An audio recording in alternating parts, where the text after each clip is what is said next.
ज़बूर 150। खुदावन की हम्द करो, तुम खुदावन के मक़दिस में उसकी हम्द करो। उसकी कुदरत के फलक पर उसकी हम्द करो। उसकी कुदरत के कामों के सबब से उसकी हम्द करो। उसकी बड़ी अज़मत के मुताबिक उसकी हम्द करो। नरसिंगे की आवाज़ के साथ उसकी हम्द करो। बरबत और सितार पर उसकी हम्द करो। दफ बजाते और नाचते हुए उसकी हम्द करो। तार धार साज़ों और बांसुरी के साथ उसकी हम्द करो।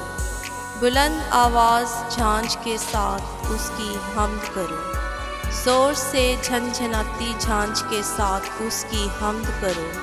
हर मुतनफ़िस खुदावन की हम्द करे। खुदावन की हम्द करो। आमीन।